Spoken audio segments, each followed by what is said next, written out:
ஐயா பே மணியரசன் அவர்கள் செங்கோல் ஒன்றையும் ஆரிய படை கடந்த நெடுஞ்செழியன் சிலை ஒன்றையும் அண்ணனுக்கு அன்பளிப்பாக வழங்கியுள்ளார். அவரது கட்சியின் உறவுகள் நாளை கோட்டையில் கொடியேற்ற போகும் அண்ணனுக்கு இதோ செங்கோல் பரிசாக வழங்கி இருக்கிறார்கள்.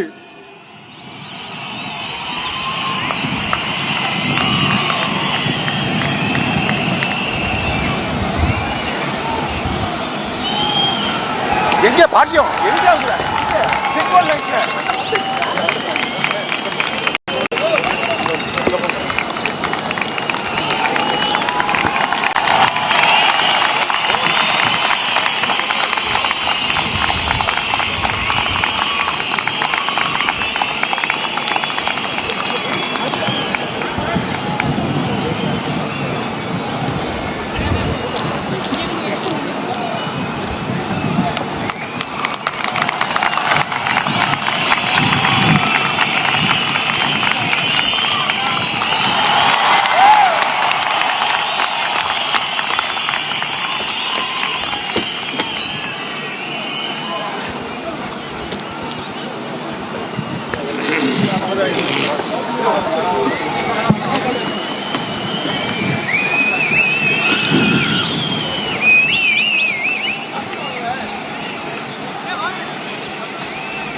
எங்களின்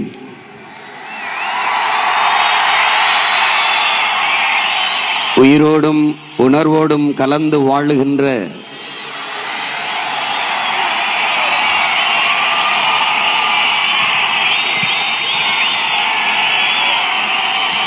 தாய் தமிழ் உறவுகள் அனைவருக்கும் என்னுடைய அன்பும் வணக்கமும்.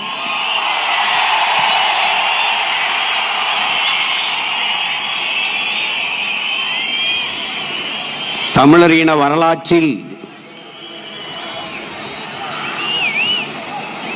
இம்மாநாடு ஒரு மாபெரும் பாய்ச்சல்.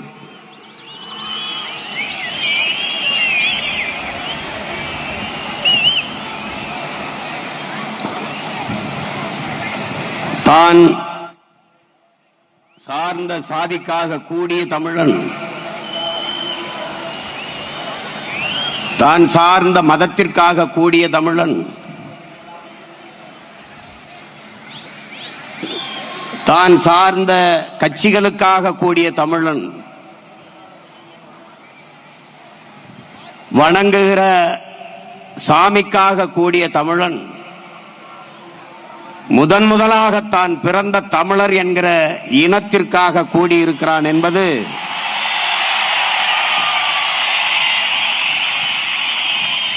ஒரு படிநிலை பாய்ச்சல்.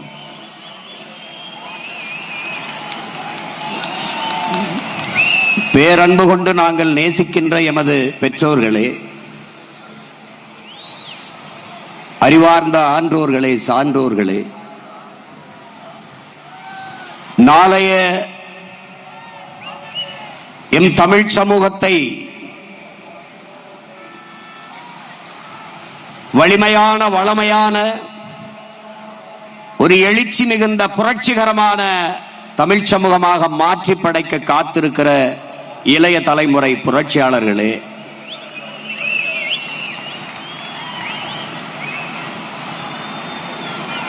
நாங்கள் யார்? உங்கள் பிள்ளைகள். இங்கு கூடியிருப்பவர்கள் தலைவர்கள், தொண்டர்கள் என்று கூடவில்லை. நாங்கள் தமிழர்கள், ஒரு தாயின் பிள்ளைகள் என்ற உணர்வோடு கூடியிருக்கிறோம். நாங்கள் உங்களிடமிருந்தே உங்களுக்காக வந்தவர்கள், எங்களுக்காகவும் வந்தவர்கள், எங்களின் அடுத்த தலைமுறை பிள்ளைகளுக்காக வந்தவர்கள்.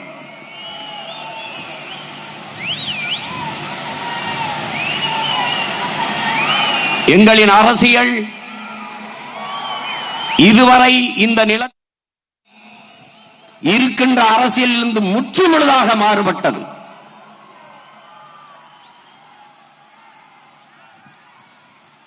அரசியல் என்பது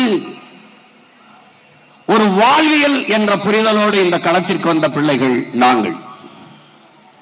ஒரு மனிதனின் பிறப்பில் இருந்து இறப்பு வரை அனைத்தையும் தீர்மானிப்பது அரசு.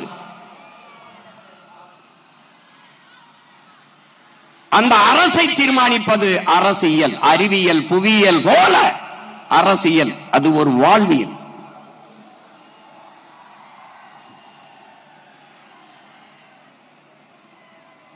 எமக்கான மூச்சுக்காற்றை நாங்களே சுவாசிப்பது போல, எமக்கான உணவை நாங்களே எடுத்து உண்பது போல, எமது உரிமையை, எமது விடுதலையை நாங்களே போராடி பெறுவது என்ற உயர்ந்த நோக்கோடு களத்திற்கு வந்த பிள்ளைகள் உங்கள் பிள்ளைகள்.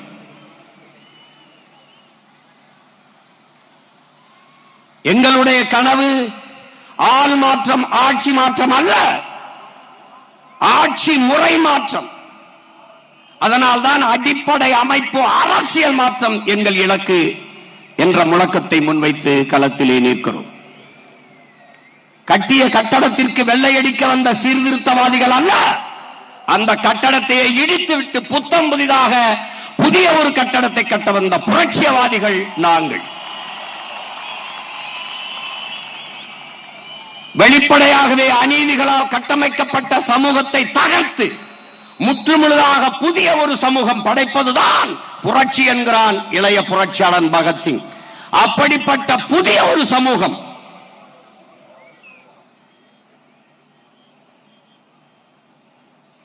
இங்கே அரசியல் என்பது கட்சி அரசியல், தேர்தல் அரசியலாக கட்டமைக்கப்பட்டிருக்கிறது. மக்களுக்கான அரசியல் இல்லை.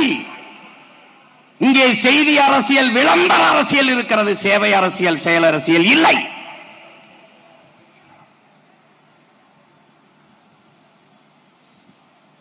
இங்கே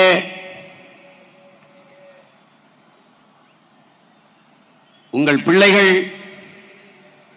எங்களின் கனவு, எங்களின் இலக்கு, எங்கள் திருநாட்டில் எங்கள் நல்லாட்சியே. பசி, பஞ்சம், ஊழல், லஞ்சம், கொலை, கொள்ளை, சாதிய இழிவு, தீண்டாமை, அடக்குமுறை, ஒடுக்குமுறை, பெண்ணிய அடிமைத்தனம், பாலியல் வன்கொடுமை, வன கொள்ளை, மது, மத போதை, இது ஏதுமற்ற புதிய ஒரு தேசம் செய்வோம், மக்கள் புரட்சியால் அதை உறுதி செய்வோம் என்ற பெருங்கனவோடு களத்திற்கு வந்த பிள்ளைகள். கல்வி, கல்விக்கேற்ற வேலை, அதற்கேற்ற சம்பளம், அதை கொண்டு வாழ்கிற பெருமைமிக்க வாழ்வு, அதுவே எங்களுடைய கனவு. காட்டு வளம், கனிம வளம், கடல் வளம், மலை வளம், மண் வளம் எல்லாவற்றையும் காப்பது, தொழில் வளர்ச்சி, பொருளாதார மேம்பாடு, இவற்றுக்கெல்லாம் ஒரு அரசியல். இது நாடு, தமிழ்நாடு, தேசம் தமிழ் தேசம். இங்கு வாழ்கிற மக்களின் மொழி, கலை, இலக்கியம், பண்பாடு, வழிபாடு எல்லாவற்றையும் காப்பது ஒரு அரசியல். அந்த அரசியல் தமிழ் தேச அரசியல்.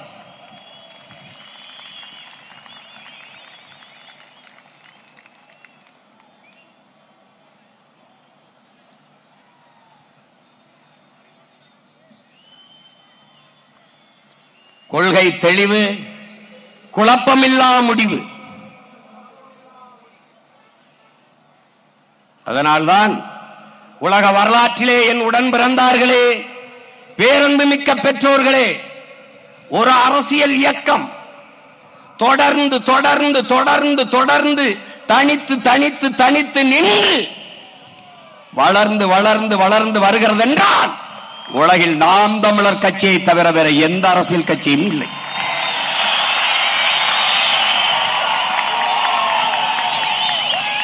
இரண்டாயிரத்தி 16 வெறும் 4.5 லட்சம் வாக்குகள், 1.1 விழுக்காடு. மற்ற கட்சிகள் எல்லாம் இருந்த இடம் தடம் தெரியாமல் போயிருக்கும். ஆனால் கொண்ட உறுதி, லட்சிய சுமை தொடர்ந்து தொடர்ந்து தொடர்ந்து அடுத்து அடுத்து தனித்து தனித்து நின்று எவரோடும் சமரசம் இல்லை. நின்ற எல்லா தேர்தலிலும் தோற்றோம். தோற்றதை போல இங்கே யாருக்காவது தோற்றவர்கள் போல தெரிகிறதா? இல்லை. மேலும் மேலும் அதே அதே அதே வெறியோடு அடிபட்ட புலியும் அடிமைப்பட்ட இனமும் எழுச்சி வரும்போது எவனும் எதிர் நிற்க முடியாது என்கிறார் ஐயா இறை என்பவர்கள். அப்படி அடிபட்ட புலி மட்டுமல்ல, அடிமைப்பட்ட இனமும் கூட எழுந்து நிற்கிறோம். 5வது முறையாக ஒரு அரசியல் கட்சி எந்த சமரசம் செய்து சீட்டுக்கும் நோட்டுக்கும் பேரம் பேசாது தனித்து நின்று தேர்தல் களத்திலே நிற்கிறது என்றால் அது இந்திய துணை கண்டத்திலே நாம் தமிழர் கட்சி மட்டும்தான்.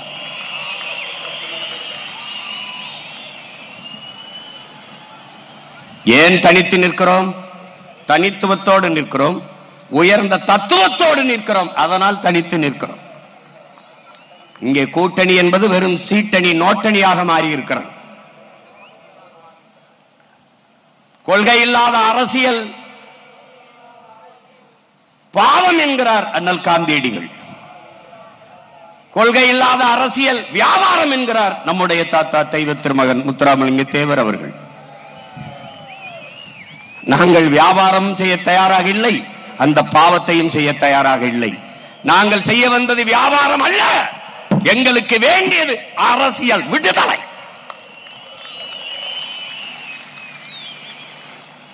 அதற்காகவே தனித்து தனித்து களத்திலே நிற்கிறோம். எந்த துணிவில் நிற்கிறோம்? எங்களை பெற்றவர்கள், எங்கள் உடன் பிறந்தவர்கள் எங்களை கைவிட மாட்டார்கள் என்ற அசைக்க முடியாத நம்பிக்கையிலே நிற்கிறோம். எந்த மக்களிடமிருந்து எந்த மக்களுக்காக வந்ததோ அதே மக்களை நம்பி அவர்களுடனே களத்திலே நிற்கிறோம்.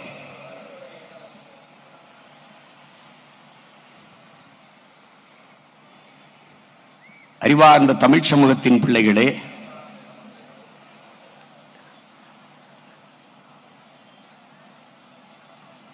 நாம் நம் தாயை தொலைத்தவர்கள், பெற்ற தாயை, பெருமைமிக்க தாயை, அருந்தமிழ் தாயை தொலைத்தவர்கள், அருமை தெரியாது தொலைத்தவர்கள்.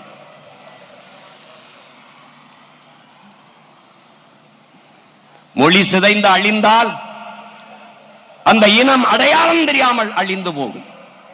ஒரு நாட்டை அழிக்க வேண்டுமா? முதலில் அதற்கு யானைப்படை, குதிரைப்படை, பீரங்கி படை தேவையில்லை. ஒரு உயிரும் போக வேண்டியதில்லை, ஒரு துளி ரத்தம் பூமியிலே சிந்த வேண்டியதில்லை.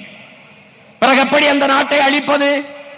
முதலில் அவன் மொழி அழிக்க வேண்டும். மொழி அழித்தால் அவன் கலை இலக்கிய பண்பாடு அழிந்துவிடும், அவன் அடையாளம் அழிந்துவிடும், அந்த இனம் அழிந்துவிடும்.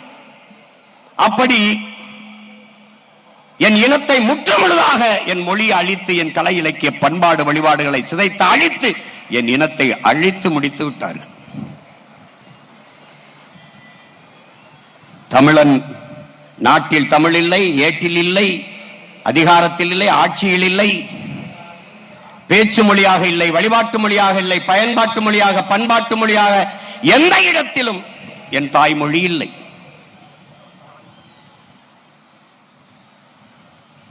தமிழ் பயிற்று மொழியாக இருந்தது, பிறகு அது பாடமொழியாக மாறியது, பிறகு அது விருப்ப மொழியாக மாறியது. எந்த தமிழனும் விரும்பவில்லை.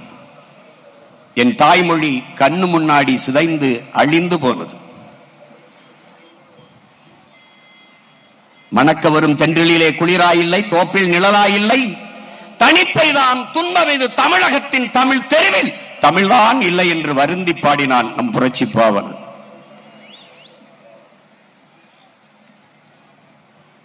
எங்கே இருக்கிறது?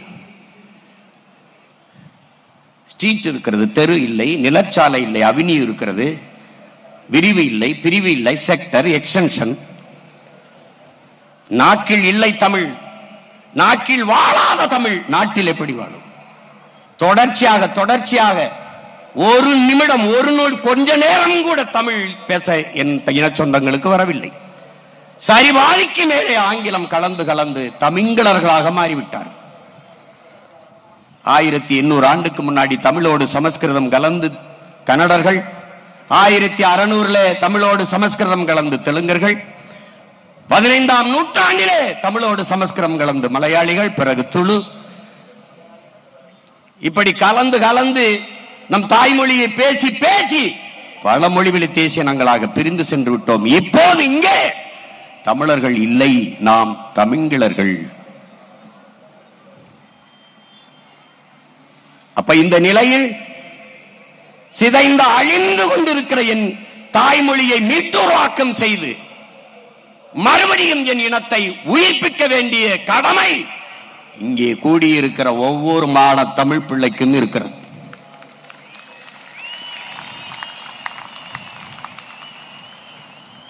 தமிழன் பெயரிலே தமிழ் இல்லை, பிள்ளைக்கு தமிழ் பெயரை சூட்டுவோம், நாம் தமிழர் என்று உலகிற்கு காட்டுவோம் என்றார் முத்துக்குத்தன். யாரும் தமிழில் பெயர் வைப்பதில்லை, தமிழில் பேசுவதில்லை. தமிழ் படித்தால் வேலை கிடைக்குமா, தமிழ் படித்தால் சோறு கிடைக்குமா என்று எண்ணுகிற ஒரு இழிவான மனப்போக்கு.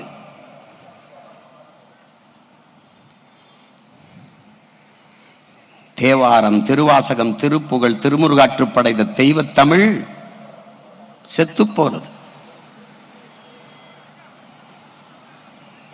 அகநானூரும் புறநானூரும் தந்த என் அன்னை தமிழ் அழிந்து போனது. நக்கீரா, உன் தமிழோடு சற்று விளையாடு, நான் வந்தேன் என்ற என் சிவனின் தமிழ் செத்து போனது. அவ்வையே, உன் தமிழள்ளி பழகரே, நான் வந்தேன் என்ற என் முருகப் பெருமானின் தமிழ் முடிந்து போனது. என்னரும் தம்பி தங்கைகளே, மிகப்பெரிய பொறுப்பையும் கடமையும் சுமந்து நிற்கிற பிள்ளைகள் நீங்கள். அதனால்தான் திரும்ப திரும்ப சொல்கிறேன், இது ரசிகர் கூட்டம் அல்ல, லட்சிய கூட்டம் என்று சொல்வதற்கு காரணம் அதுதான்.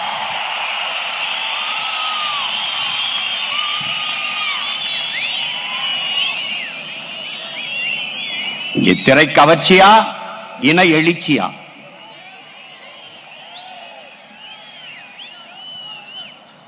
பணமா, தமிழன் என்கிற மானமிக்க இனமா? இதுதான் இந்த களத்திலே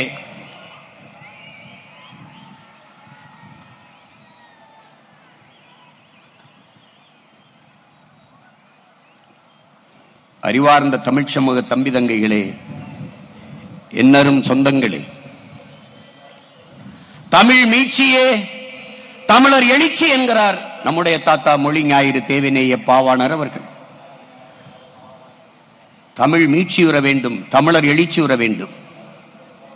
அப்படி என்றால் தமிழன் ஆளும்போதுதான் தமிழ் மீளும். அதற்காகத்தான் நாம் தனித்த ஒரு பாதையை போட்டு தமிழர் தேச அரசியலை கட்டி எழுப்பி தொடர்ந்து பயணித்துக் கொண்டிருக்கிறோம். தமிழுக்கு அமுதென்று பேர், அந்த தமிழ் இன்பத்தமிழ் எங்கள் உயிருக்கு நேர் என்கிறான் நம்முடைய புரட்சி பாவலர். யாம் அறிந்த மொழிகளிலே தமிழ் மொழி போல் இனிதானது எங்கும் காணோம் என்கிறான் நம்முடைய பாட்டன் பெரும்பாவலன் பாரதி. அதேதான் திருப்பி அவனுக்கு சொல்கிறோம், ஆம் பாரதி, எங்கேயும் காணோம். தாயை தொலைத்த பிள்ளைகள் உலகில் எல்லாரும் அவனவன் தாய்மொழியில் பேசிக் கொண்டிருக்கிறான்.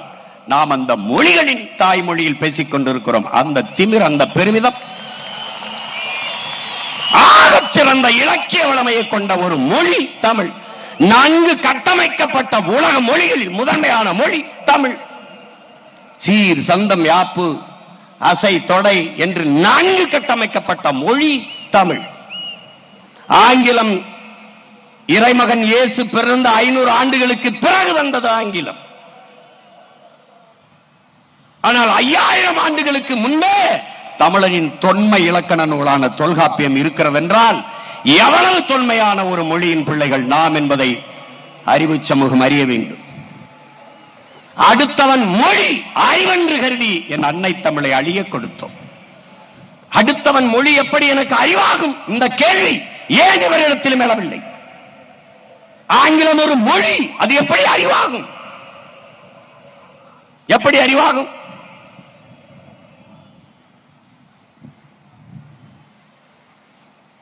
கேரள கவிஞன் ஆற்றூர் ரவிவர்மா சொல்கிறார், உலகத்திலே ஆகச் சிறந்த இலக்கியங்களை தன் தாய்மொழியிலே படிக்கிற வாய்ப்பை பெற்றவர்கள் கிரேக்கர்கள், சீனர்கள்.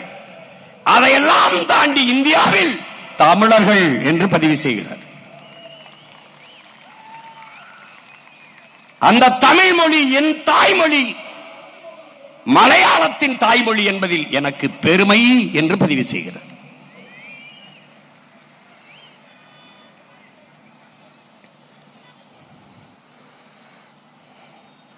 பைபிள் கிறிஸ்தவர்களுக்கு, திருக்குரான் இஸ்லாமிய மக்களுக்கு, பகவத்கீதை இந்து மக்களுக்கு, ஒவ்வொருவரும் மாறி மாறி இந்த வேத நூல்களை, இந்த புனித நூல்களை படிப்பதில்லை. ஆனால் எந்நாட்டவருக்கும் எச்சமயத்தவருக்கும் எக்காலத்திற்கும் ஏற்ற ஒரு வாழ்வியல் நன்னறி உண்டென்றார் அது வள்ளுவ பெருமகனார் தந்தருளிய திருக்குறள் தான் என்று நம்முடைய தாத்தா தெய்வ திருமகன் முத்துராமலிங்க தேவர் அவர்கள் பதிவு செய்கிறார்கள். அதனால்தான் அது உலக பொதுமறை என்று சொன்னோம். அந்த மறை தந்தவனின் பிள்ளைகளா நாம் மறந்து போனோம் தமிழை.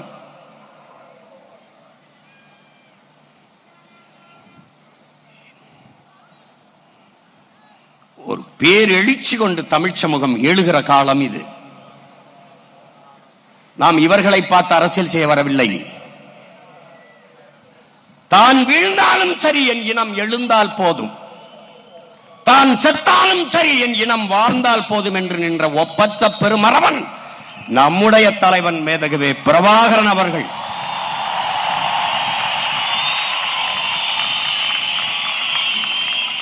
அவன் மொழியே கீதை, அவன் வழியே பாதை என்ற முடிவோடு களத்திலே வந்தோம். அருமை பெருமக்களே, நமது ஆதி முன்னவன் முருக பெரும்பாட்டன் வேலேந்தி களத்திலே பாய்ந்தான். அவன் பின்னவன் அரசனுக்கு அரசன் அருண்மொழி சோழன் வாழேந்தி களத்திலே பாய்ந்தான். அவன் பேரன் பிரபாகரன் என்ற பெருமரவன் துவக்கேந்தி களத்திலே பாய்ந்தான். அவன் பிள்ளைகள் சீமானும் அவன் உடன் பிறந்தார்களும் அறிவாயுதம் ஏந்தி அரசியல் களத்திலே பாய்கிறோம். காலம்தான் நமக்கு வெவ்வேறு காலகட்டங்களில் வெவ்வேறு கைவிகளை கையளித்தது. ஆனால் இலக்கு ஒன்றுதான், நம் இனத்தின் விடுதலை.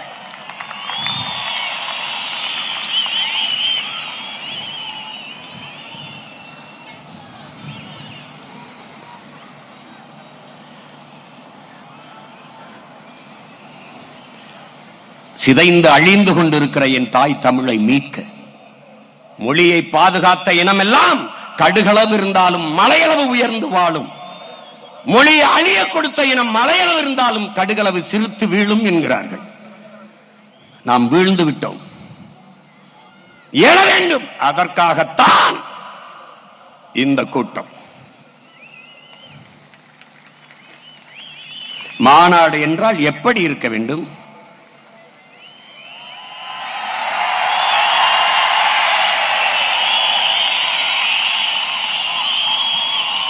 ஏன்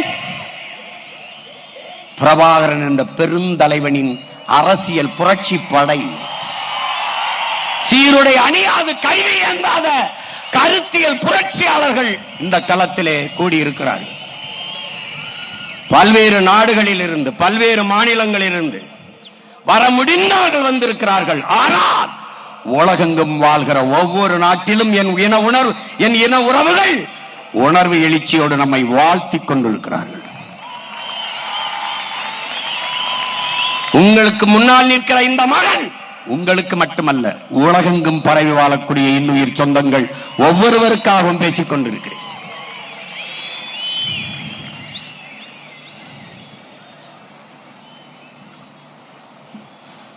என் அன்னை தமிழை அழியாமல் மீட்க காக்க ஒரு அரசியல் பெரும்படையை கட்டி எழுப்பி வருகிறோம். இந்தி திணிப்பால் எம்முயிர் தமிழ் மொழி இறந்து விடுமோ அழிந்து விடுமோ என்று அஞ்சி முதலாக தன் உயிரை தந்தவன் நம்முடைய பாட்டன் நடராஜன். அதற்கு பிறகு தாளமுத்து என்கிற இன்னொரு பாட்டன். அவர்கள் தொடங்கிய மொழி புரட்சி இன்று வரை தொடர்கிறது. மொழி செத்துவிடக்கூடாது என்று செத்தார்கள் நமது முன்னவர்கள். செத்து போனது. இனம் செத்துவிடக்கூடாது என்று செத்தார்கள் நம் இன உறவுகள். இனம் செத்து போனது. என்ன செய்யலாம்? அவ்வளவுதான் என்று விட்டுவிட்டு செல்வதா? இல்லை. வீழ்ந்த தமிழினம் எழுந்தது. மறுபடியும் மறுபடியும் மறுபடியும் போரிட்டு வென்றது என்ற வரலாற்றை படைக்க வேண்டுமா என்பதை மான தமிழ் பிள்ளைகள் நீங்கள் தான் முடிவெடுக்க வேண்டும்.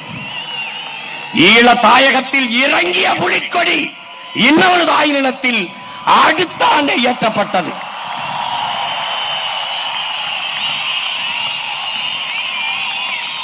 விழுவோம் விதையாய், எழுவோம் விடுதலையாய் என்ற லட்சிய முழக்கத்தை முன்வைத்து களத்திலே நிற்கிற பிள்ளைகள் நாம் தமிழர் பிள்ளைகள்.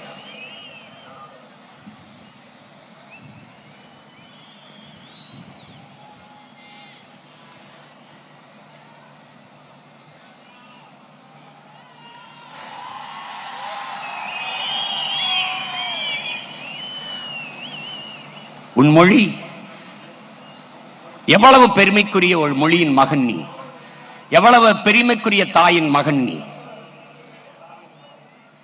வானம் அளந்த அனைத்தும் அளந்த வன்மொழி வாழியவே, வானம் அறிந்த அனைத்தும் அறிந்து வளர்மொழி வாழியவே என்கிறான் நம்முடைய பாட்டன் பெரும்பாவளன் பாரதி. வானிலும் பெரியதடா என்னுடைய மொழி என்கிறான்.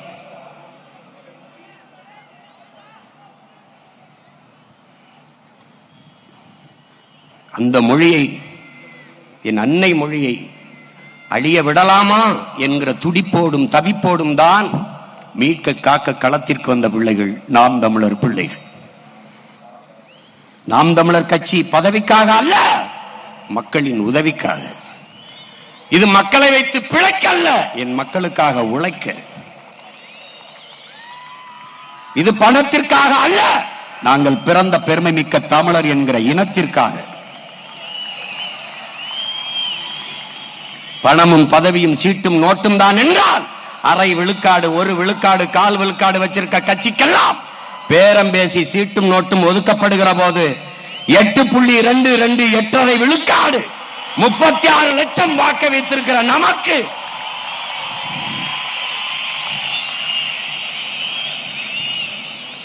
பணமா, மாண்புமிக்க நான் பிறந்த தமிழர் என்கிற இனமா? அதுதான் நமக்கு முன்னாடி நிற்பது.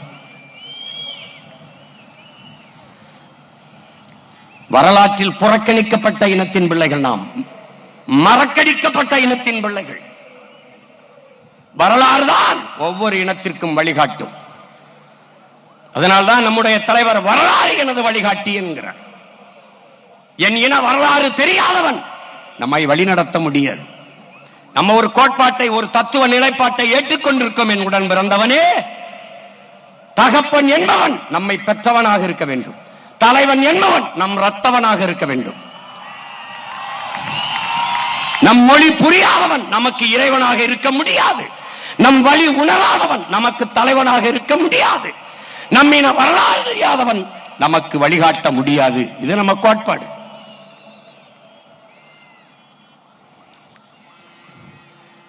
அதைத்தான் நமது அண்ணன் திலீபன் அவர்கள் உண்ணா நோம்பிருந்து உயிர் நீத்த அந்த ஈக மறவன் என்னின வரலாறு தெரியாதவன், என்னை ஆள்வதற்கு தகுதியற்றவன், அருகதையற்றவன் என்கிறார்.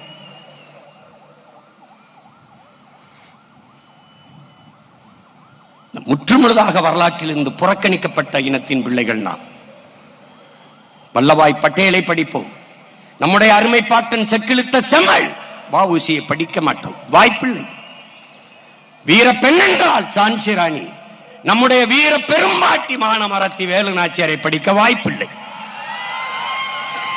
வீர பெரும்பாட்டன் தீரன் சின்னமலையோ, பூலித்தேவனையோ, மருதுபாண்டியரையோ, அழகுமுத்துக்கோனையோ, சுந்தரலிங்கத்தையோ, வெள்ளையத்தேவனையோ படிக்க வாய்ப்பில்லை.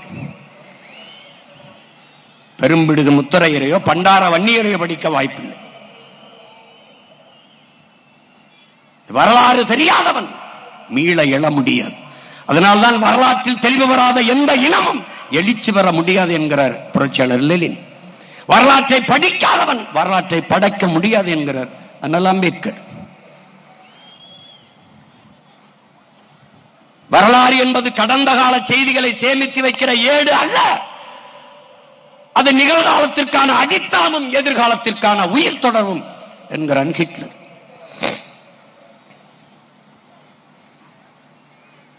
வரலாற்றை கையில் எடுத்த இடங்கள் எல்லாம் பாதுகாப்பாக வாழ்கிறது என்கிறார்கள். அப்படி வரலாற்றில் புறக்கணிக்கப்பட்ட ஒரு இனத்தின் மக்கள் தங்களுக்கான வரலாற்றை தாங்களே ஒரு நாள் எழுதுவார்கள் என்கிறார் அண்ணல் அம்பேத்கர். அப்படி வரலாற்றில் புறக்கணிக்கப்பட்ட இனத்தின் பிள்ளைகள், தமிழ் பேரினத்தின் பிள்ளைகள் எங்களுக்கான வரலாற்றை எழுதுவதற்காக திரண்டு இருக்கிறோம் இந்த திருச்சி மண்ணிலே. நமக்கென்று வரலாறு 50,000 ஆண்டுகளுக்கு மூத்த உனக்கும் எனக்கும் வரலாறு என்ன? திராவிட இயக்கம் தோற்றுவிக்கப்பட்ட அந்த தொடங்கிய காலத்தில் இருந்து இந்த 100 ஆண்டு கால திராவிட இயக்க வரலாறு தான் உன்னுடைய அரசியல் வரலாறு, உனக்கு வரலாறு. ஐயா ஈவேரா தொடங்கி இன்றைக்கு ஐயா ஸ்டாலின் வரைக்கும், நாளைக்கு தம்பி உதயநிதி வரைக்கும் தான் உனக்கு வரலாறு. இதுதான் வரலாறு. எங்கே உன் மூவேந்தர்? எங்கே இமயத்தில் கொடிய நட்ட இமயவரம்பன் நெடுஞ்செழியன்? எங்கே ஆரிய படை கடந்த பாண்டிய நெடுஞ்செழியன் படித்தது? எங்கே எங்கே கல்லணை கட்டிய கரிகால் வளவனின் வரலாறு? எங்கே உலகில் பல்வேறு நாடுகளை வென்று 3வது பெரிய வல்லரசு நிறுவிய அரசனுக்கு அரசன் அருள்மொழி சோழன் வரலாறு எங்கே? அரசேந்திரனின் வரலாறு எங்கே? நீ புறக்கணிக்கப்பட்டாய்.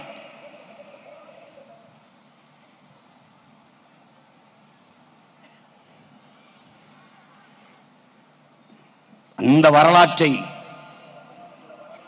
நாட்டிலும் ஏட்டிலும் பதிவு செய்ய வேண்டும் என்றால் தமிழர் படை வெல்ல வேண்டும் என்பதை அறிவு சமூகம் அறிந்து கொள்ள வேண்டும்.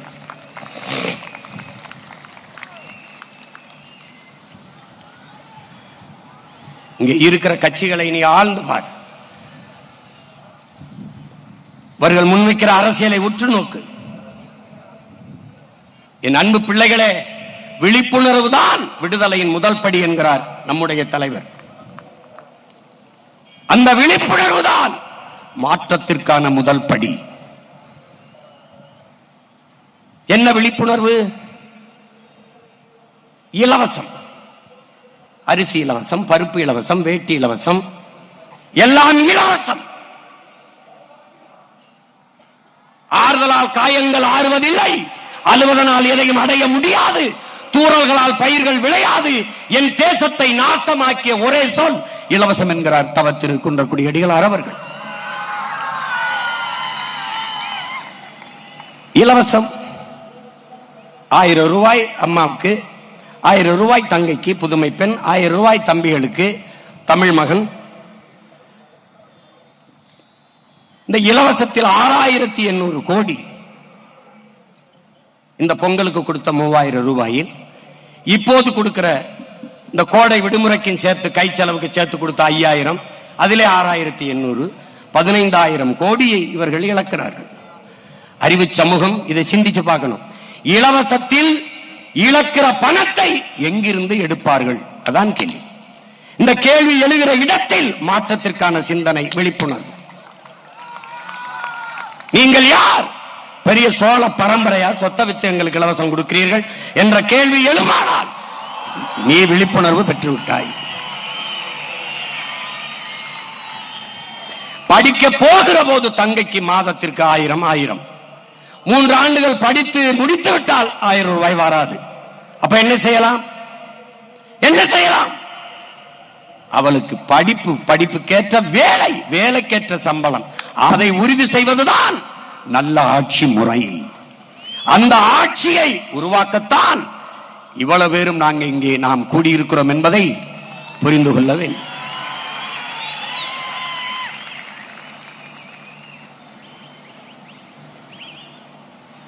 ஒரு கேள்விதான் என் உடன் பிறந்தவனே.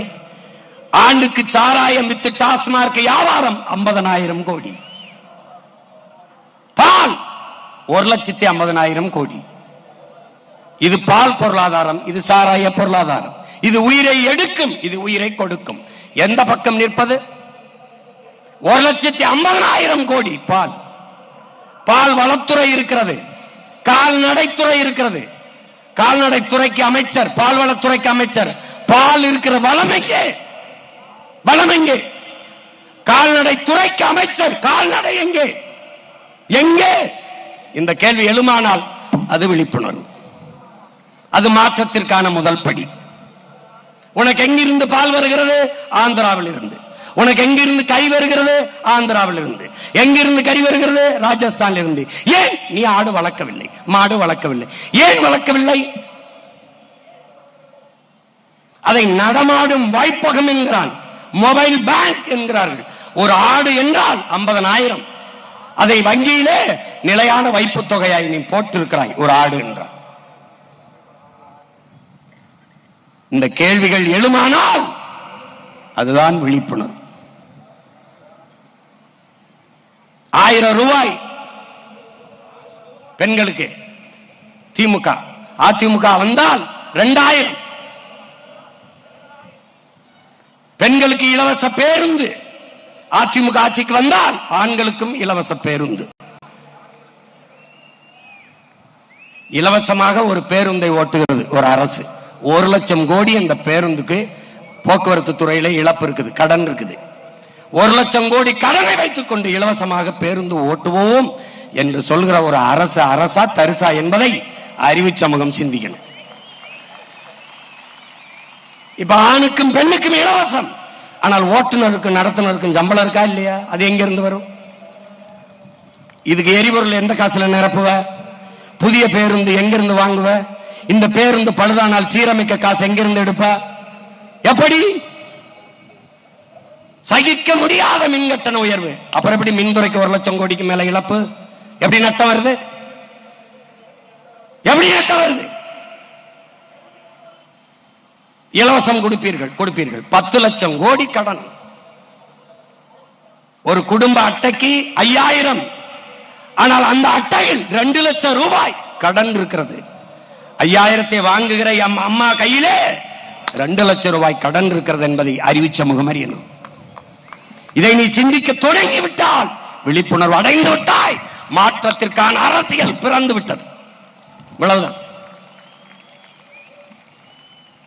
8 கோடி மக்களால் நிறுவப்பட்ட ஒரு அரசால் தர முடியாத கல்வியை, தரமான கல்வியை, சரியான சமமான கல்வியை ஒரு முதலாளி கொடுத்து விடுவார் என்றால், தனியார் முதலாளி இடத்திலே அரசு தோற்று போகிறதா என்ற கேள்வி உனக்கு எழுமானால் அது விழிப்புணர்வு.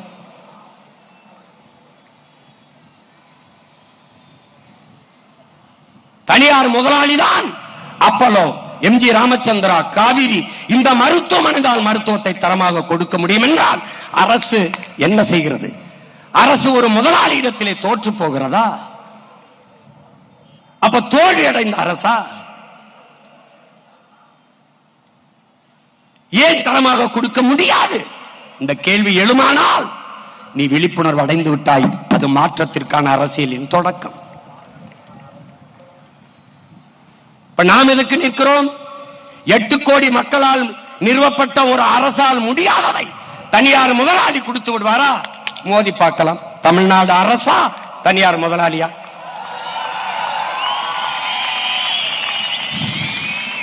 உலகத்தில் ஆகச் சிறந்த கல்வியை பெற்றுக் கொடுங்கள் பிள்ளைகளை. கற்றுக் கொடுக்கிறோம் நாங்கள். பிள்ளைகள் உங்கள் வீட்டின் செல்வங்கள் அல்ல, நாட்டின் செல்வங்கள் என்று சட்டம். ஆகச் சிறந்த கல்வியை என் அருமை பிள்ளைகளுக்கு கொடுப்போம். இது நமது ஆட்சி, அதன் நடைமுறை. தனியார் பள்ளியில் படிக்கிற மாணவ மாணவிகளுக்கு தனித்தனியே தங்கு விடுதிகள் இல்லை. உயர்ந்த சாதி, தாழ்ந்த சாதி என்று தாழ்த்தப்பட்ட மாணவர் மாணவிகளுக்கு என்று தனியாக தங்கும் விடுதி இல்லை. ஆனால் அரசு நடத்துகிற பள்ளியிலே, கல்லூரியிலே எதற்காக தனியாக தாழ்த்தப்பட்ட பிள்ளைகளுக்கு என்று தங்கும் விடுதி? அப்ப தனியார் முதலாளி சாதிப்பதை சமூக நீதி என்று வாய்களில் வெட்டியாக பேசிக் கொண்டிருக்கிற அந்த அரசால் செய்ய முடியாதா? முடியும். எந்த அரசால்? தமிழ் தேசிய அரசால் முடியும்.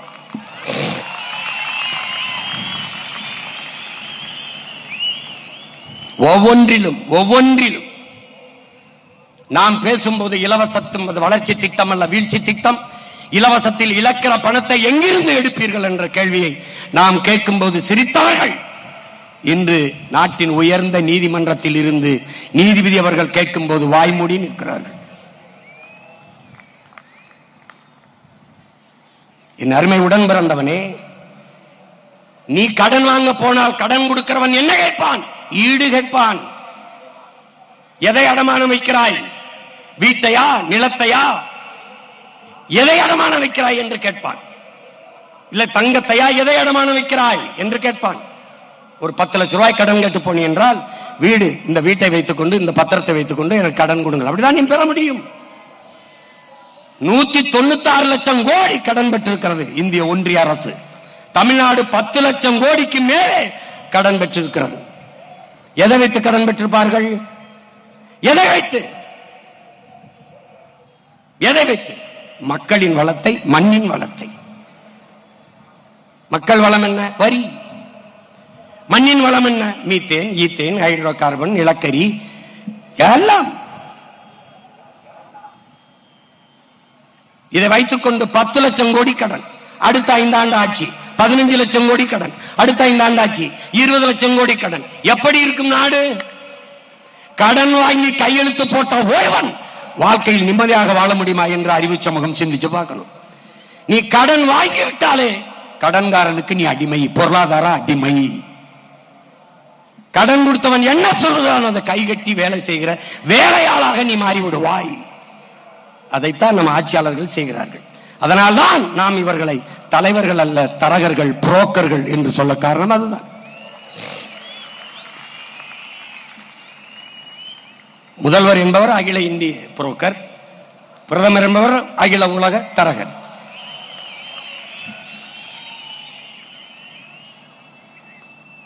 பொருளாதார விடுதலை அடையாது ஒரு நாடு கடன் வளர்ச்சியவே நாட்டின் வளர்ச்சி என்று கட்டமைக்குமானால் அந்த நாடு பெற்றிருக்க விடுதலை வெறும் வெற்றி சொல்லுதான். சுதந்திரம் என்பது வெறும் சொல்லுதான்.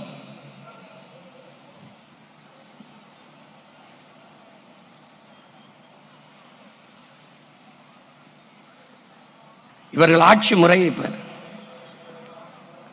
நீ நினைத்துக் கொண்டிருக்கிறாய் திமுக அதிமுக ரெண்டும் வெவ்வேறு கட்சி என்று நினைத்துக் கொண்டிருக்கிறார்கள் என் சொந்தங்கள். ஐயோ என் பெற்றோர்களே, ரெண்டும் ஒரே கட்சி தான். ஒரே இடத்தில் எப்படி திருடுவது என்று பயிற்சி எடுத்த கூட்டம். தனித்தனியாக திருடுவார்கள், அப்புறம் கூடி ஒரு இடத்தில் பிரித்துக் கொள்வார்கள். இதுதான் இன்னைக்கு திமுகவில் அமைச்சராக இருக்கிறதில் 10 பேருக்கு மேலாக அதிமுக முன்னாள் அமைச்சர்கள். நீ வேறு வேறு கட்சி என்று நினைத்தாய், இதிலும் அமைச்சராக இருக்க முடியும். அடுத்த 6 மாசத்தில் இங்கே வந்து நின்று இங்கேயும் அமைச்சராக இருக்க முடியும் என்றால் ஒரே கட்சி தான். தாயை போல் பிள்ளை, நூலை போல் சேலை. தாய் சொர்ணாக்காவா இருந்தால் பிள்ளை தேவதையாவா இருக்கும், அதுவும் சொர்ணாக்காவா தான் இருக்கும்.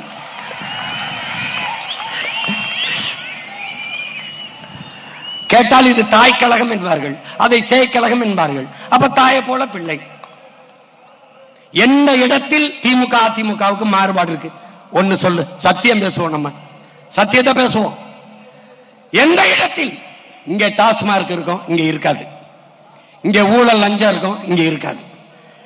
இங்க கொலை கொள்ளை நடக்கும், இங்க நடக்காது. இங்க மின்சார தட்டுப்பாடு இருக்கும், இருட்டு இருக்கும், இங்க இருக்காது. இங்க கை தொட்டதுக்கெல்லாம் காசு கேட்பாங்க, இங்க கேட்க மாட்டாங்க. ஏதாவது ஒரு இடத்தில் சொல்லு. இவன் மலையை வெட்டுவான், கல்குவாரி மணல்னு இவன் வெட்ட மாட்டான் சொல்லு. இவன் மண்ணல் விற்பான், இவன் விற்க மாட்டான் சொல்லு. எந்த இடத்துல? எந்த இடத்தில்? எந்த இடத்தில் மாறுபடுகிறது? எந்த இடத்தில்? ரெண்டும் ஒரே கட்சி.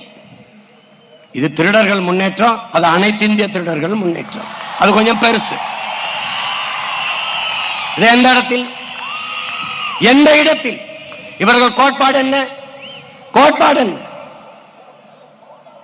கொள்கை நிலைப்பாட்டில் ஒரு மாறுதல் சொல், ஒரு மாறுதல் சொல். பாரதிய ஜனதா காங்கிரஸ் ரெண்டுக்கு ஏதாவது ஒரு மாறுதல்? ஒன்று, காங்கிரசின் பொருளாதார கொள்கை அதேதான் பாரதிய ஜனதாவிற்கு. பாரதிய ஜனதாவின் வெளியுறவு கொள்கை அதேதான் காங்கிரஸ். காங்கிரசின் பாதுகாப்பு கொள்கை அதேதான் பாரதிய ஜனதாவிற்கு. காங்கிரசின் மருத்துவ கொள்கை அதேதான் பாரதிய ஜனதாவுக்கு. பாரதிய ஜனதாவின் கல்விக் கொள்கை அதேதான் காங்கிரஸ். எந்த இடத்தில் மாறுபடுது? நீட்டை முதல் நீட்டியது யார்? காங்கிரஸ். தெரியுமா தெரியாத? சரக்கு மற்றும் சேவை வரி ஜிஎஸ்டி கொண்டு வந்த பெருமக்கள் யார்? இவர்கள் தான், காங்கிரஸ் தான். என்ஐஏ என்ற ஆழ்தூக்கி சட்டத்தை கொண்டு வந்த பெருமக்கள் யார்? காங்கிரஸ் தான். இவர்கள் 10 பேர் வைத்தார்கள். ஐயா மோடி அதை ஊட்டமா ஹார்லிக்ஸ் போன் ஊட்டா கொடுத்து வளர்க்கிறார். அவ்வளவுதான். ஏதாவது ஒன்று யாரு நம்மோடு நின்று என்னை விடு, என் பிள்ளைகளை விடு, இந்த முன்னாடி உட்கார்ந்துருக்க யாராவது ஒரு சின்ன தம்பி தர்க்கத்துல என் பிள்ளைகளை எழுத்து வென்று காட்டு, ஏதாவது சொல்லு காட்டு. இரண்டும் ஒன்றுதான், இரண்டும் ஒன்றுதான். தேர்தல், இந்திய நாட்டை ஆறாவது தேர்தல் வந்தால் இந்த திராவிட கட்சிகள் பாரதிய ஜனதா காங்கிரசின் பின்னாடி நிற்கும். தமிழ்நாட்டை ஆறாவது என்று தேர்தல் வந்தால் பாரதிய ஜனதா காங்கிரஸ், திமுக, அதிமுக, திராவிட கட்சிகள் பின்னாடி நிற்கும். இது யாரோடும் சேராமல் நாம் தமிழர் கட்சி எல்லாருக்கும் முன்னாடி நிற்கும்.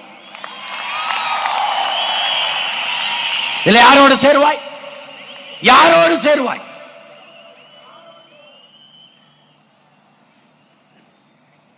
நமக்கு ஒரு கனவு இருக்கிறது.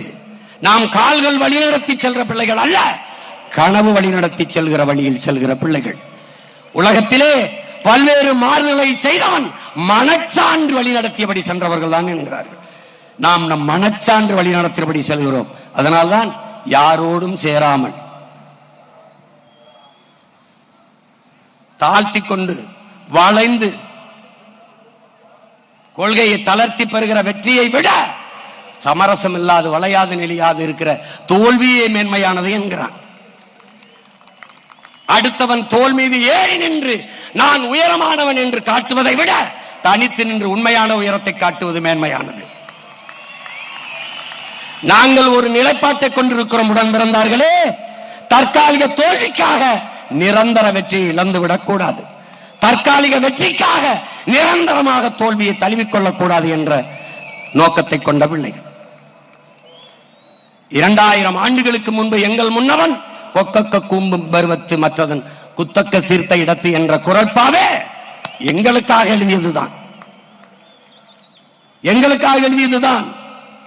ஒரு மீனை, இந்த மீனை உண்ண வேண்டும் என்று கொக்கு முடிவெடுத்து விட்டது. பசி காத்திருக்கிற அந்த மீன் வருகிறது, அது வருகிறதுக்கு கொஞ்சம் காலமாகிறது, நேரமாகிறது. ஆனால் இடையில நிறைய மீன்கள் போகிறது. தற்காலிக பசிக்கு ஒரு மீனை கொத்தி திங்கலாம், ஆனால் அந்த கொக்கு திங்காது. குறித்த இலக்க வரும் வரை அப்படியே காத்திருக்கும். அதுதான் நாம் தமிழர் கட்சி பிள்ளைகள். கொக்கே நிக்குதுன்னா புலிகளடா, புலிகள்.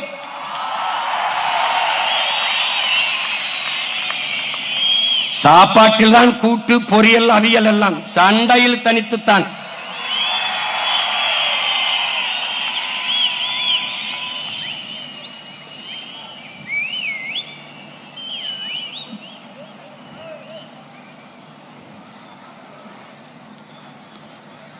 இவர்கள்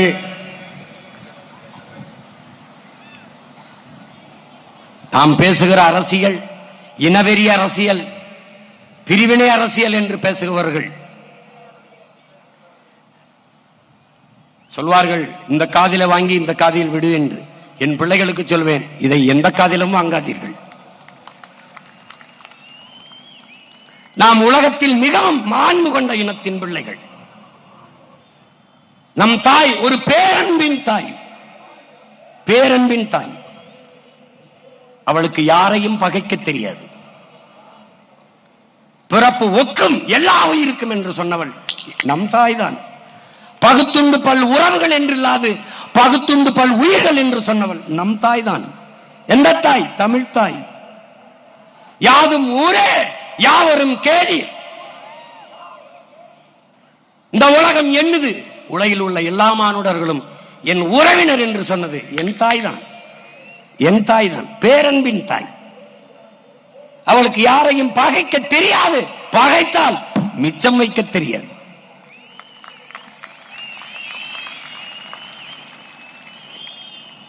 வாடிய பயிரை கண்டவரெல்லாம் வாடினேன் என்று வாடியவன் என் முன்னவன் தான். மயிலுக்கு போர்வையும் முல்லைக்கு தேரையும் நிறுத்தியவன் என் முன்னவன் தான். செயல் பைத்தியக்காரத்தனமாக இருக்கும். உண்மையிலேயே பாரி தேரை நிறுத்தினானா? உண்மையிலே பேகன் போர்வை போத்தினானா? கதையாக இருக்கட்டும், கற்பனையாக இருக்கட்டும், ஆனால் மேலோங்கி நிற்பது என் முன்னவனின் உயிர்மை நேயம் என்பதை அறிவு சமூகம் அறியணும். காக்கை குருவி எங்கள் சாதி, நீல் கடலும் மலையும் எங்கள் கூட்டம் என்றவன் எங்கள் பாட்டன் பாரதி. புதியதோர் உலகம் செய்வோம், கெட்ட போயிடும் உலகத்தை வேரோடு சாய்ப்போம். உலகம் தழுவி நேசித்தவன் என்னவன்? பாரடா உன் மானுட பரப்பை, மானுட சமுத்திரம் நான் என்று கூவு, விசால பார்வையால் விழுங்கு மக்களை என்றவன் என்னவன்? புரட்சி பாவலன் பாவேந்தன் பாரதிதாசன். பேரன்பின் தாய் என் தாய் தமிழ்.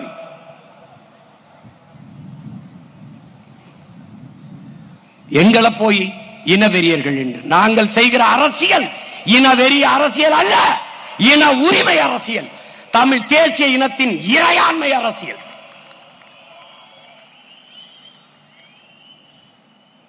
சிதைந்து அழிந்து போன என் தாய்மொழியை மீட்க சாதி மத உணர்ச்சிகளில் சிக்கி நாங்கள் தமிழர் என்கிற இன உணர்வை இழந்ததால் தாய் நிலத்திலே அரசியல் வலிமையற்ற அதிகாரமற்ற அடிமைகளாக வாழ்ந்து கொண்டிருக்கிறோம். அந்த நிலையிலிருந்து மீள எழ எமக்கான அரசியலை கட்டி எழுப்பி எமது அதிகாரத்தை நிறுவ துடிக்கிறோம். புறக்கணிக்கப்பட்ட இனத்தின் மக்கள் வரலாற்றில் எமக்கான வரலாற்றை எழுத துடிக்கிறோம். நிலத்தின் வளத்தை களவு கொடுத்துவிட்டு அதை தடுக்க முடியாமல் போராடி தவிக்கிறோம். எத்தனை எத்தனை சிக்கல்கள், எத்தனை சிக்கல்கள். அறிவு கருவறையில் இருக்கிற ஆசிரியர் பெருமக்கள், அறிவை புகட்டுகிற ஆசிரியர் பெருமக்கள், படிப்பிக்க வேண்டிய ஆசிரியர் பெருமக்கள் பாதையில் நின்று போராடுகிறார்கள். பகுதி நேர ஆசிரியர்கள் பணி நிரந்தரத்திற்கு சமவேளை சம ஊதியம் கேட்டு 14,000 பேர் ஆசிரியர் தேர்ச்சி பெற்று பணி நியமனத்திற்கு காத்திருக்கிறார்கள். உதவி பேராசிரியர்கள் ஊதிய உயர்வு கேட்டு பணி நிரந்தரம் கேட்டு நிற்கிறார்கள். எல்லாரும் ஆசிரியர் வீதிக்கு வந்து விட்டார். உயிர் காக்கும் மருத்துவ பெருமக்கள் வீதியிலே போராட்ட களத்திலே, கொரோனா காலத்தில் தேவதைகளாக தெரிந்த செவிலிய பெண்கள் வீதியிலே, உலகத்திற்கு சோறிடுகிற உழவர் குடியோன் வீதியிலே, வெம்பாடுபட்டு வேர்வை சிந்தி விளைய வைத்த நெல்லை கொள்முதல் செய்து ஒரு சேமிப்பு கிடங்களே வைக்காது இப்படி வீதியில் போட்டு முளைக்க விட்டு விட்டார்களே என்று வேர்வை சிந்தி விளைய வைத்தவன் கண்ணீர் வெடித்துக் கொண்டு பாதையிலே, மாணவன் மீனவன் நெசவாளர்கள் எல்லாரும் போராடி கொண்டிருக்கிற நிலையில் நிற்கிற பிள்ளைகள் இதையெல்லாம் சரி செய்ய வேண்டும் என்று துடிக்கிறோம், தவிக்கிறோம். அதற்கு எமக்கென்று ஒரு அரசியலை வீழ்த்தப்பட்ட ஒரு தேசினத்தின் பிள்ளைகள் எழுச்சூற்று எழும்போது அதற்கு எதிராக நின்று இது இனவெறி, இது இனவெறியை தூண்டுகிறது, பிரிவினவாயத்தை தூண்டுகிறது என்று பேசினால் பிழை உங்களுடையதா எங்களுடையதா என்பதை நீங்களே எண்ணி பாருங்கள். இந்த நிலத்தை நான் ஆள வேண்டும் என்று கேட்பது எனது உரிமை. மாநிலங்கள் பிரிக்கப்பட்டது எதற்காக? அந்த மாநிலத்தில் நிறைந்து வாழ்கிற நிலத்தின் பிள்ளைகள், அவன் மொழி, அவன் கலை இலக்கியம் பண்பாடு, அவனோட வழிபாடு, அவனுடைய தொன்று தொட்ட வேளாண்மை இவற்றெல்லாம் பாதுகாப்பதற்கு அவனுக்கு ஒரு அரசு அதிகாரம் தேவை. அதற்காக மாநிலங்கள் பிரிக்கப்படுது. மாநில உரிமைகளே மிக முதன்மையான உரிமை எது? எந்த இனத்திற்காக எந்த மொழி வழியே தேசிய இனங்கள் நிலங்கள் பிரிக்கப்பட்டதோ அந்த இனத்தின் மகன் அந்த மண்ணை ஆளுகிறது தான், அந்த இனத்தின் மகள் அந்த மண்ணை ஆள்வதுதான் மாநில உரிமைகளிலேயே மிக முதன்மையான உரிமை. இந்த உரிமை இல்லாத வேற எந்த உரிமை இருந்தும் பயனில்லை. என் தாய் நிலத்தை நான் ஆள்வது, பிறர் வாழ்வது என்பது எனது உரிமை. நான் ஆளாது பிறர் ஆண்டு நான் வாழ்வது என்பது நான் அடிமை. நாங்கள் அடிமையாக வாழ தயாராக இல்லை. ஏன் அடிமை வாழ்வினும் உரிமை சாவு மேலானது என்று வீர முழக்கமிட்டு போரிலே மாண்ட மறவர்களின் பிள்ளைகள் நாங்கள்.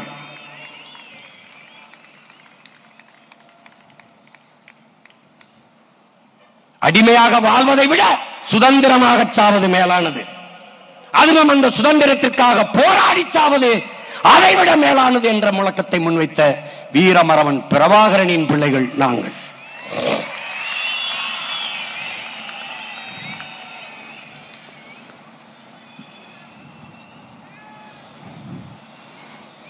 நீங்கள் எதிர்க்கிற போது எங்கள் அரசியல் வலுப்பெறுகிறது, உறுதியடைகிறது, எங்களுடைய பாதை சரியாக இருக்கிறது எங்களுடைய பயணம் மிகச் சரியாக இருக்கிறது என்று தெளிவு வருகிறது.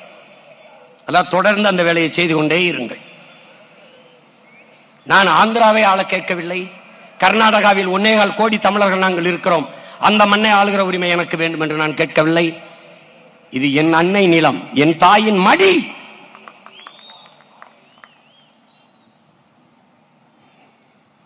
நாங்கள் ஆளும் போது அருமை பெருமக்களே 5 ஆண்டுகள் இந்த பிள்ளைகளின் ஆட்சியில் வாழ்ந்து வாருங்கள். உலகின் தலை சிறந்த நாடாக இந்த பிள்ளைகள் என் தாய் நிலத்தை மாற்றி காட்டவில்லை என்றால் பிறகு கேளுங்கள்.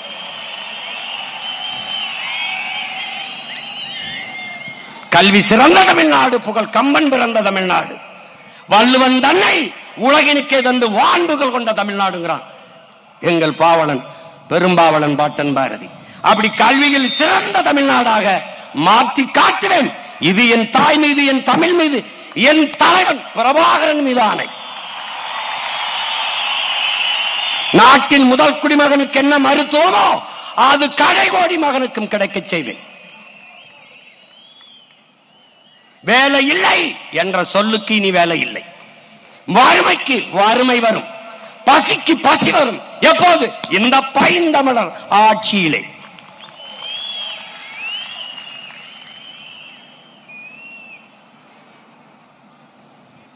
இந்த அரசியல் ஏன் வந்தது?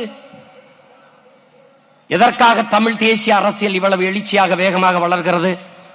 காலம் உருவாக்கியது. காலம் கட்டளையிட்டு இந்த பணியை எங்களை செய்ய வைக்கிறது. வரலாறு வழிநடத்தி செல்கிறது.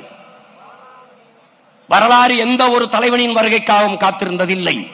அது இருப்பதில் ஒருவனை தேர்வு செய்து அவன் கையை பிடித்துக் கொண்டு நடந்து செல்லும் என்கிறார். அப்படித்தான் இந்த பிள்ளைகள் எங்கள் கையை பிடித்துக் கொண்டு நடந்து செல்கிறது. காலம் கையளித்த கடமையை நாங்கள் செய்து கொண்டிருக்கிறோம்.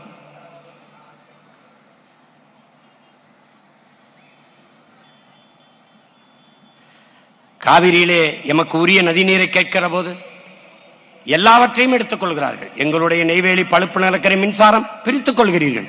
ஏன்? நாங்கள் இந்தியர்கள், எங்கள் சொத்துக்கள் பொதுமை. நரிமணம் பெட்ரோல் பிரித்துக் கொள்கிறீர்கள். எங்கள் நிலத்தில் மீத்தேன் ஈத்தேன், என் பூமி தாயின் ஈரக்கொலை இதயத்தை அறுத்து எடுக்கிற அந்த மீத்தேன் ஈத்தேன் பிரித்துக் கொள்கிறீர்கள். அணு உலை அழிவு வந்தால் எனக்கு பயன், எல்லோரும் பிரித்துக் கொள்கிறீர்கள். ஆனால் அவரவர் நதிநீர் மட்டும் அவரவர்க்கே என்று இருத்திக் கொள்கிறீர்கள். எங்கே இருக்கிறது இந்தியம்? எங்கே இருக்கிறது? எங்கே இருக்க தேசிய ஒருமைப்பாடு? ஒரே நாடு, ஒரே வரி, ஒரே ரேஷன் கார்டு, ஒரே தேர்தல், எல்லாம் வருகிறது. ஒரே நதி இல்லையே, ஒரே நீர் இல்லையே. அப்ப ஒரு நாட்டின் வளங்கள் அந்த நாட்டில் இருக்கிற எல்லா மக்களுக்கும் பொது என்றால், காவிரி கன்னடர்களுக்கு என்றால், முல்லை பேரியாற்று நதி நீர் அணை நீர் மலையாளிகளுக்கே கேரளாவுக்கே என்றால், அப்ப எனது நரிமணம் பெட்ரோலும் எனது நெய்வேலி பழுப்பு நிலக்கரியும் எனக்கே என்று நான் நின்றால் எங்கே இருக்கும் உங்கள் இறையாண்மை, தேசிய ஒருமைப்பாடு? எங்கே இருக்கும்? அப்ப எனக்கான நதிநீர் உரிமையை நான் கேட்கிற போது உரிய நதிநீரை பங்கிட்டு பிரித்து கொடுங்கள் என்று இந்த நாட்டின் அதிகாரம் ஏன் சொல்லவில்லை? ஒரு சொட்டு தண்ணீர் தமிழர்களுக்கு கொடுக்க முடியாது என்று சொல்லுகிற கட்சி ஆட்சியது காங்கிரஸ். ஒரு சொட்டு தண்ணீர் தமிழர்களுக்கு கொடுக்க முடியாது என்று சொன்ன கட்சி ஆட்சியது பாரதிய ஜனதா. இந்த கட்சிகள் இந்திய கட்சி. ஆனால் கர்நாடக மாநிலம் என்று வருகிற போது மாநில கட்சி. எங்கே இருக்கிறது ஒருமைப்பாடு? எங்கே இருக்கிற தேச ஒற்றுமை? வெளியில் வந்தால் இறையாண்மை பேசுகிறீர்கள், இந்தியம் பேசுகிறீர்கள். கர்நாடகா என்றால் அந்த மாநில நலனையே பேசுகிறீர்கள். ஒரு சொட்டு தண்ணி தர முடியாது என்று சொல்ற காங்கிரஸ் கட்சியை வெல்ல வைப்பதற்கு தமிழ்நாட்டின் முதலமைச்சர் மாண்புமிகு ஐயா ஸ்டாலின் அவர்கள் கர்நாடகாவில் வாழ்கிற தமிழர்களிடத்திலே காங்கிரசின் வெற்றிக்கு வாக்கு செலுத்துங்கள் என்று சொல்கிறார். தர முடியாது. இந்தியம் பெற்றுத்தர வழியில்லாது வக்கற்ற இந்த கட்சிகள் அதை தர முடியாது. ஒரு சொட்டு தண்ணீர் இல்லை என்று சொல்கிற காங்கிரஸ் கட்சியை வெல்ல பாடுபடும். இப்ப என்ன செஞ்சிருக்கணும்? ஒரு சொட்டு தண்ணீர் தராத காங்கிரஸ் கட்சிக்கு ஒரு ஓட்டு, தமிழன் ஓட்டு இல்லை என்ற நிலையை நாம் உருவாக்கணும். காவிரியில் உரிய நீரை பிரித்து கொடுக்கவில்லை என்றால் தமிழ்நாட்டில் அரசியல் செய்ய முடியாது என்கிற நிலையை நாம் உருவாக்க வேண்டும். இப்ப புரிகிறதா? எதற்காக இந்த தேசிய அரசியல், தமிழ் தேசிய அரசியல் ஏன் பிறக்கிறது? இங்குதான். காவிரி நதிநீரை கேட்கிற போது யாரெல்லாம் தமிழர் என்று நம்ம இடத்துல கேட்பார்கள். காவிரி நதிநீர் கேட்கிற போது கன்னடனுக்கு தெரியும் யாரெல்லாம் தமிழர் என்று. சரியாக அவன் வீட்டை கொளுத்துவான், அவன் நிலத்தை அழிப்பான், அவன் கடையை நொறுக்குவான், தமிழ்நாட்டிலிருந்து வந்த பேருந்தை நொறுக்குவான், அடித்து விரட்டுவார்கள். சொந்த நாட்டிலே அகதி போல மூட்டை முடிச்ச தூக்கி கொண்டு நடந்து வந்தார்கள். காட்சி இன்னும் இருக்கிறது. அப்போது தண்ணி கேட்கிற போது என் அப்பன் வயதை ஒத்த பெரியவர் முதுகிலே ஓங்கி ஒரு கன்னடன் அடித்தானே, அந்த சட்டத்தில் பிறந்ததடா இந்தியம் செத்து தமிழ் தேச அரசியல்.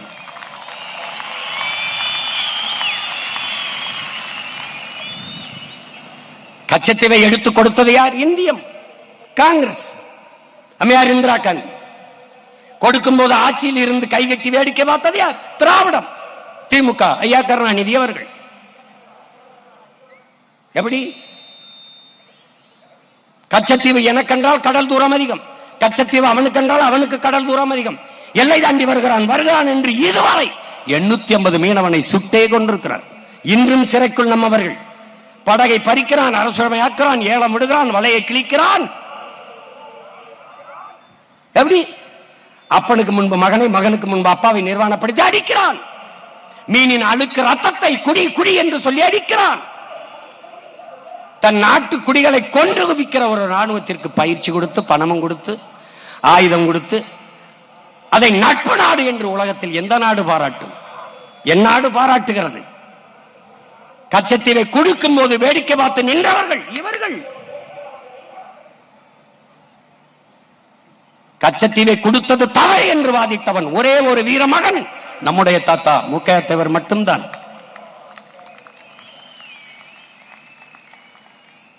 அதற்கு பிறகு வர ஒவ்வொரு தேர்தலிலும் கச்சத்தீவை மீட்க போராடுவோம். தேர்தல் அறிக்கையில் கச்சத்தீவை மீட்க போராடுவோம். யார்? திராவிடம்.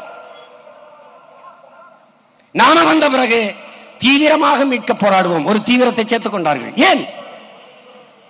தமிழ் தேசிய அரசியல் எழுச்சி வருது, அதை விட்டுறக்கூடாது. அதனால தீவிரமாக இப்ப பாரு, அந்த கச்சத்தீவை மீட்பு என்பது தேர்தல் அறிக்கையில் இல்ல. இந்த தேர்தல் அறிக்கையில வராது.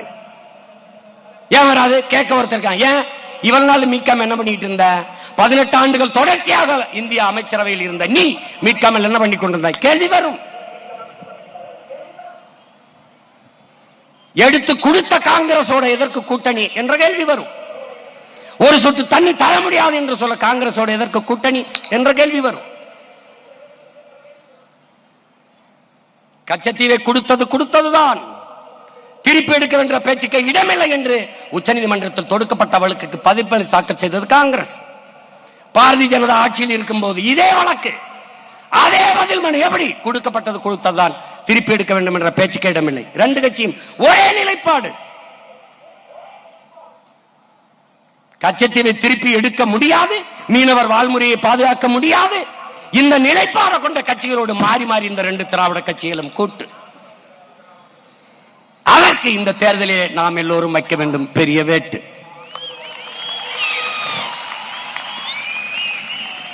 புரிகிறதா? ஏன் தமிழ் தேசிய அரசியல் அவசியப்படுகிறது? ஏன் இந்த அரசியல் வேகமாக வளர்கிறது? இதுதான், இது காலத்தின் தேவை. செத்து விழுகிற மீனவன் இந்திய மீனவன் என்றால் தமிழ் தேசியம் பிறந்திருக்காது. செத்து விழுந்த மீனவன் தமிழ் மீனவன் என்றால் அந்த இடத்தில் இந்தியம் செத்து, திராவிடம் செத்து, தமிழ் தேசியம் பிறந்திருது. ஆந்திர காட்டுக்குள் 20 பேரை சுட்டுக் கொண்டார் ஐயா சந்திரபாபு நாயுடு. அறத்தின் வழி நின்று வாழ்ந்த மறவர் கூட்டத்தை திருடர்கள் பட்டம் கட்டி சுட்டுக் கொண்டார். கட்டையிலும் என், செத்து கிடந்த என் இனத்தின் உறவுகளின் காலிலும் என் நம்பர் போட்டு வைத்திருந்தார். ஒரு மகன் கேட்கல, இந்த மரக்கட்டைக்கு இருக்கிற மதிப்பு மானத்தமிழன் உயிருக்கு இல்லையா என்று கேட்கல. கேட்டவன் இந்த மகன் ஒருவன் தான், உன் உடன் பிறந்தான் ஒருவன் தான். அவன் செத்து விழுந்த இடத்திலே இந்தியம் திராவிடம் செத்ததா, தமிழ் தேசியம் பிறந்ததடா. இவ்வளவுதான்டா. இந்த செயல் கொடுமையானது என்று நாட்டின் பிரதம அமைச்சர் கண்டித்தது உண்டா? இந்த நிலத்தில் இருக்கிறவர்கள் ஏதாவது கண்டித்தது உண்டா?